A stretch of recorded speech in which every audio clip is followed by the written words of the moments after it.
Fans convener ఆయన కూడా, నేను ఆయన పేరు కూడా చెప్పను. ఇందాక మీరు అన్నట్టు ఈ సోకాల్ తిరుపతి కన్వీనర్ లాగా ఆయన కూడా ఒక ఫ్యాన్స్ కన్వీనర్. అమ్మ హీరో నిన్ను కలవాలనుకుంటున్నాడు, హీరో గారితో ఒకసారి నువ్వు మాట్లాడాలి, మీ నుంచి ఎంతమంది వస్తారో రెడీ అవ్వండి అన్నారు. ఓకే అన్నాను సార్. అమ్మ ఆనందపడ్డాను. ఓకే ఆయనకు చెప్పుకునే 2024 జనవరి సార్, ఇది 2 ఏళ్ళ క్రితం అనుకున్నాం. టైం బీయింగ్ అటు నుంచి ఎటు రెస్పాన్స్ లేదు, ఏమీ లేదు, ఇంకంతా షట్ డౌన్. మేము ఎవరిని అడుగుతాం సార్? మళ్ళీ మాకు ఎవరైతే ఫోన్ చేశారో ఆయన్నే అడుగుతాం. ఆయన అడిగితే ఇప్పుడు కాదమ్మా, తర్వాత ఇది అవ్వదులే, కష్టంలే, మాకు కుదరట్లేదు, ఇలాంటివి వచ్చాయి. అందులో ఎంతవరకు వాస్తవాలు కూడా మాకు తెలియదు. మాకు అక్కడ ఏ నుంచి అయినా అటు నుంచి ఒక ఇన్ఫర్మేషన్ వస్తే అది నిజమో అబద్ధం కూడా మాకు తెలియదు. ఆయన చెప్తున్నారు. ఇక్కడ మాకేదో ఇది ఉందనుకోబాకండి సార్. అంటే అది ఎన్టీఆర్ నుంచి వస్తే నమ్ముతాం, ఆఫీస్ నుంచి వస్తే నమ్మమని కాదు.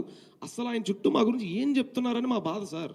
ఒక నిమిషం, ఇప్పుడు అంటే ఇన్ని కోట్ల మంది అభిమానులు ఉన్నారని అనుకుంటున్నారు కదా మీరు. అంటే ఒక ముగ్గురు నలుగురు ఆయన దగ్గరుండి చెప్తే వినేంత బలహీన పరిస్థితుల్లో ఆయన ఉన్నాడు అనుకుంటున్నారా?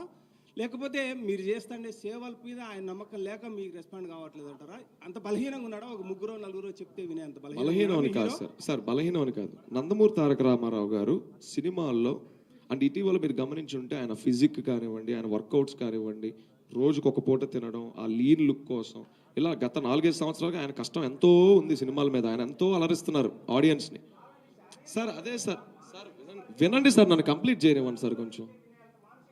సార్ నేను మానసిక పరిస్థితి గురించి నేను మాట్లాడలేదు, మీరు అటువైపు వెళ్ళకండి.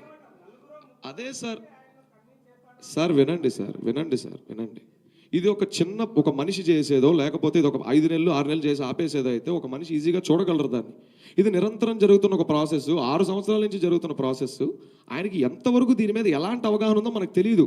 మేమేం మా హీరో గారు మీరు అన్ని పనులు మానేసి అన్నగారు మా గురించి మొత్తం స్టడీ చేయండి, రిపోర్ట్ పంపిస్తామని కూడా మేము అనట్లేదు సార్. ఆ 4-5 చుట్టుపక్కల ఉన్న వాళ్ళు చెప్పి ఫస్ట్ వింటాం సార్. ఇది హ్యూమన్ సైకాలజీ సార్. మేము ఆయన అనుమానించడం కాదు, ఇది ఆయన తక్కువ చేసి మాట్లాడడం కూడా కాదు.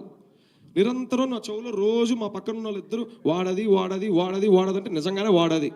100 సార్లు 10 సార్లు వీడు ఎదవా అంటే నిజంగానే ఎదవా. సాయిరూప్ గారు, ఇది క్రియేట్ అయిపోద్దని మా భయం సార్, అంతే. ఇక్కడ మేము ఎవరిని అలా మాట్లాడట్లేదు సార్. మానసిక పరిస్థితుల గురించి ఇటు గురించి మేము చెప్పలేదు. సాయిరూప్ గారు సార్, మీరు గ్రామీణాభివృద్ధి కోసం రాయి